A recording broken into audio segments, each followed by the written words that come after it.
자, 지금 시간이 2021년 3월 16일 오늘 화요일이고요. 오후 7시 38분입니다. 이번에 얘기할 내용은 봉의 저가를 어떻게 활용하는지에 대해서 한번 이야기를 해보고자 합니다. 자, 띵글스톡에서 거래 규칙을 만드는 방법입니다. 전봉 저점을 활용하는 방법. 자, 일반적으로 매수를 할 때 두 가지 방법이 있는 거죠. 전봉 저가 위에서 매수를 하는 방법이 있고 전봉 저가 아래에서 매수를 하는 방법이 있습니다. 그러면 보통 이제 전봉 저가 위에서 매수를 할 때는 이제 시가와 전봉 저가 사이의 공간을 이제 매수 영역이라고 정의를 하고요. 보통 이제 전봉 저가를 실패 기준선으로 보는 거죠. 그러니까 전봉 저가를 붕괴하는 순간 일단 거래는 실패했다라고 정의를 하는 거예요. 그러니까 손절을 하라는 얘기가 아니라 거래에 있어서 어쨌든 실패한 거다라고 정의를 하는 거죠.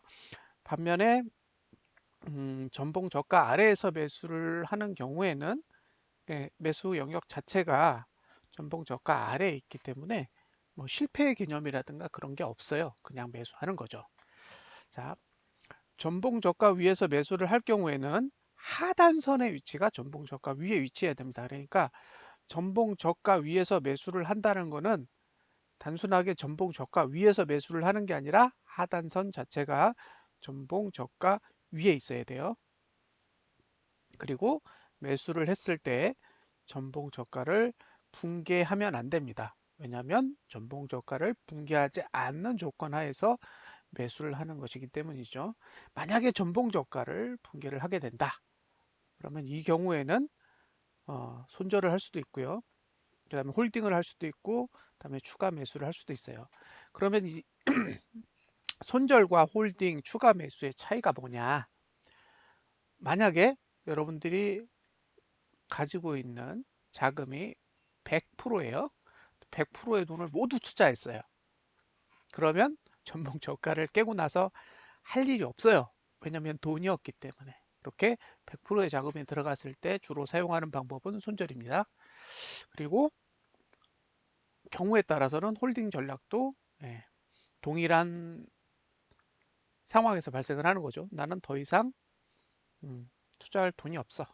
그런데 포기하고 싶진 않아. 그러면 홀딩이 되는 거고요. 나는 돈을 투자했는데 포기하고 싶어. 그러면 손절이 되는 거죠. 추가 매수의 경우에는 애초부터 투자할 때 자금을 나눠서 베팅을 하기 때문에 충분한 자금 여력이 있을 때 사용할 수 있는 방법입니다. 두 번째로 전봉 저가 아래에서 매수를 하는 경우에는 하단선 자체가 전봉 저가에 비슷한 위치에 있거나 아니면 현저하게 아래에 있는 경우에 사용을 합니다. 전봉 저가를 이제 붕괴한 후에 매수를 하게 되죠. 그런데 이제 전봉 저가를 거래 실패 기준으로 사용하는 방식이 아니기 때문에 사실 손절을 해야 될 이유는 없는 거예요. 실패의 기준이 없어졌기 때문에. 그래서 홀딩하거나 추가 매수하거나 둘 중에 하나를 선택하셔야 됩니다. 그런데 단일봉, 아까 설명한 건 단일봉에 대한 설명이잖아요. 근데 이제 봉이라는 건 시간의 개념을 가지고 있고 시간에 따라 다양한 봉이 만들어지는데 일반적으로 봉을 사용한다고 했을 때 홀딩의 관점에서 한번 볼게요. 그러면 분봉은 사실 홀딩의 관점으로 사용하기엔 시간적인 그 범위가 너무 좁습니다. 그래서 일단 분봉은 제외를 시키고요. 단기 거래를 하시는 분들은 분봉을 사용하셔도 괜찮겠지만 홀딩 전략이나 추가 매수 전략을 쓰실 때는 되도록이면 일봉 이상의 봉을 사용한다라는 걸 전제로 했을 때 일봉, 주봉, 월봉의 관계를 한번 보도록 하겠습니다. 만약에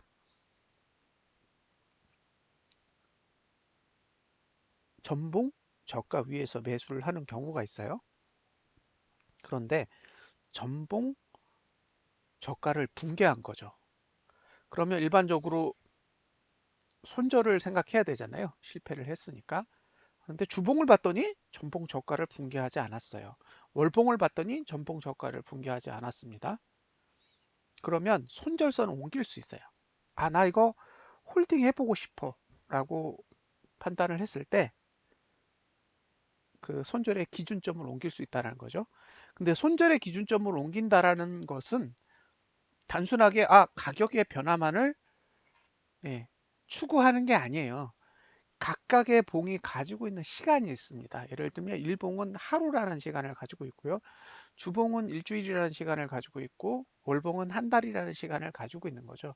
그래서 내가 손절의 기준이 되는 봉을 바꾼다라는 거는 거래 기간도 바꾼다는 얘기예요. 그래서 내가 일봉 거래를 했다. 그래서 일봉의 전저가를 깨는 순간 일봉에서는 거래가 실패한 건데 나는 그럼에도 불구하고 홀딩하고 싶어. 이런 생각이 들 수 있잖아요. 그러면 월봉으로 바꾸든 주봉으로 바꾸든 손절선을 바꾸는 순간 내가 보유하는 기간도 같이 바뀌는 거죠. 이제 주봉으로 바꾸면 5일이 되는 거고요. 월봉으로 바꾸면 한 18일에서 22일 정도의 보유 기간이 생기게 되죠. 대신 이제 변동성은 훨씬 더 커지는 거죠. 오랫동안 보유를 하기 때문에. 그래서 이제 그런 부분에 대한 것은 감안하셔야 됩니다. 그래서 여러분들이 보셔야 될 건 뭐냐? 그 봉 말고 다른 봉의 저가 위치를 똑같이 확인을 하셔야 됩니다. 그래서 지금 일봉의 저가가 주봉상으로 봤을 때는 어떤 상황인지, 월봉상으로 봤을 때는 어떤 상황인지를 예, 크로스 체크 하시면서 확인을 해야 내가 단순하게 전봉 저가를 깼을 때 손절 전략으로 대응을 할 건지 아니면 홀딩 전략으로 전환을 할 건지를 판단하실 수 있습니다. 여기서 중요한 건 전봉 저가 위에서 매수 전략을 가져간다라는 것은 예, 하단선의 위치가 전봉 저가 위에 있어야 된다라는 거잖아요. 그러니까 일봉에서 전봉 저가를 붕괴했을 때 단순하게 주봉의 전봉 저가가 더 아래에 있기 때문에 홀딩하는 게 아니라 예, 주봉에도 하단선이 전봉 저가 위에 위치해야 홀딩해야 될 이유가 생기겠죠. 그래서 그런 부분들을 동시에 다 체크를 하셔야 됩니다.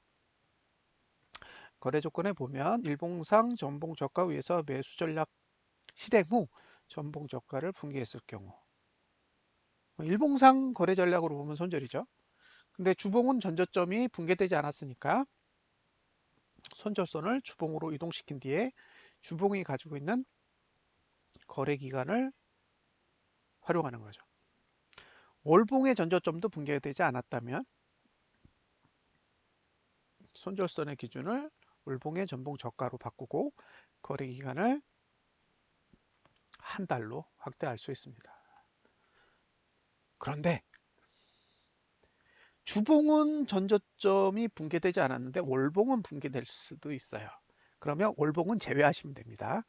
예, 주봉만 활용하시는 거예요. 이때 일봉이 전저점을 붕괴했을 경우에는 주봉으로는 손절선을 이동시킬 수 있지만 월봉으로는 손절선을 이동시킬 수 없습니다. 음, 이 케이스에 해당되는 정보를 한번 볼까요? 네, 한번 보시면 될 것 같아요. 이 종목이 제가 알기로 SK 이노베이션일 거예요. SK 이노베이션. 자, 이렇게 생겼어요. SK 이노베이션인데 어제 하단선이 여기 있었거든요. 근데 하단선 밑에서 끝났어요. 그러면 홀딩 할까? 이런 고민을 하실 수 있잖아요. 가격이 싼데 나 홀딩 하고 싶은데 이런 생각을 가질 수가 있어요. 그런데 월봉으로 보면요. 예, 이미 저가가 붕괴된 상태예요. 그러니까 어제의 저가, 어제의 저가인 22만 8천 원대는 월봉으로 봤을 때는 이미 붕괴된 거죠. 예. 그러니까 월봉은 손절선이 없죠. 예, 월봉은 손절선이 없습니다. 그러면 이 일봉에서 월봉으로 손절선을 옮길 수가 없는 거예요. 예, 어제의 기준으로 봤을 때 일봉에서 월봉으로 손절선을 옮길 수가 없죠. 그런데 주봉을 봤더니 어제 기준으로 봤을 때는 음, 지난주 저가를 붕괴하지 않았죠. 않았기 때문에 일봉에서 주봉으로 손절선은 이동시킬 수 있는 거죠. 단 주봉에는 전봉 저가 위에 하단선이 발달되어 있지 않기 때문에 저가를 방어할 의사가 크지 않은 상황이죠. 결과적으로 지난주에 저가는 오늘 붕괴됐습니다. 그러면 지금 상태에서 봤을 때 손절선이 아무것도 없는 거죠. 일봉, 주봉, 월봉이 전봉 저가를 다 붕괴한 상태예요. 그 케이스를 한번 보겠습니다. 자, 설명을 볼게요. 이렇게. 이게 네 번째 케이스죠. 일봉의 전봉 저가를 붕괴했는데, 그렇죠? 주봉 저가도 붕괴 상태고 월봉 저가도 붕괴 상태인 거예요. 이런 경우에는 쓸 수 있는 게 손절 전략밖에 없습니다. 3번 케이스에서도 보시면 주봉의 저가는 이미 붕괴된 상태고 월봉의 저가를 붕괴하지 않은 상태라면 손절선을 월봉으로 옮기면서 보유기간을 한 달로 늘리되 월봉의 하단선이 전봉 저가 위에 발달되어 있는지를 확인하셔야 됩니다. 이제 이해되시죠? 예, 주봉과 월봉의 전저점을 붕괴되지 않은 상태라면 주봉의 전저점, 월봉의 전저점을 손절선으로 변경할 수 있습니다. 변경하시면서 주봉의 하단선, 월봉의 하단선을 매수가로 활용해야 되니까 발달되어 있는 하단선이 있는지를 체크하셔야죠. 예. 만약에 월봉의 전저점이 붕괴된 상태라면 주봉만을 활용할 수 있고요. 주봉의 전저점이 붕괴되고 월봉의 전저점이 붕괴되지 않은 상태라면 월봉으로 전환할 수 있는 거죠. 둘 다 붕괴됐다면 이제 방법이 없는 거고요. 예. 그런데 애초부터 전봉 저가 밑에서 이제 매수하는 경우가 있잖아요. 이럴 때 손절선이 없다라고 설명을 드렸는데 그 손절선을 주봉이랑 월봉에서 정해서 사용하셔도 돼요. 그러니까 매수가는 일봉이 가지고 있고 손절선은 주봉이나 월봉이 가지고 있는 거죠. 이 경우에 어디서 컷을 해야 되는지를 아는 거예요. 그러니까 일봉에서 전봉 저가 밑에서 매수를 했을 때 밑으로 밀리면 나 어디서 청산을 하지? 이런 고민을 하시잖아요. 그런 이제 기준의 가이드를 제공할 수 있는 거죠.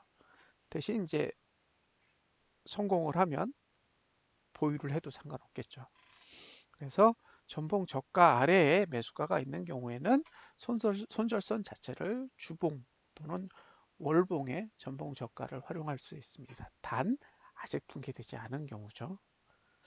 만약에 월봉은 이미 붕괴된 상태다. 그러면 주봉의 전저가를 손절선으로 활용하고 거래 기간은 짧게는 하루, 길게는 5일까지 사용할 수 있고요. 주봉의 전저점은 붕괴했고 월봉의 전저점을 붕괴하지 않은 상태라면 매수가는 일봉에서 정하시고 손절선은 월봉의 전봉 저가를 활용하시되 보유 기간을 한 달로 늘릴 수 있습니다. 만약에 예, 일봉의 전저점 밑에서 매수하는데 이미 주봉, 월봉 다 전저점을 붕괴한 상태다. 그러면 손절선이 진짜 없는 거죠. 예, 그런 경우에는 그냥 무조건 홀딩하고 종가에 상승이면 홀딩, 손실이면 하락이면 청산하는 전략을 가져갈 수 있습니다. 이렇게 우리가 단일봉, 일봉, 주봉 같은 데서 매수 전략을 구사할 때 단순하게 전저점을 붕괴하면 실패했다라는 그런 의사결정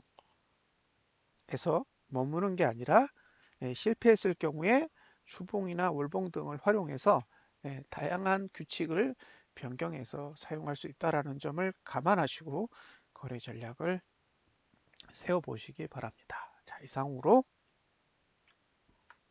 전봉 저가를 활용한 거래 전략에 대해서 설명을 드렸습니다.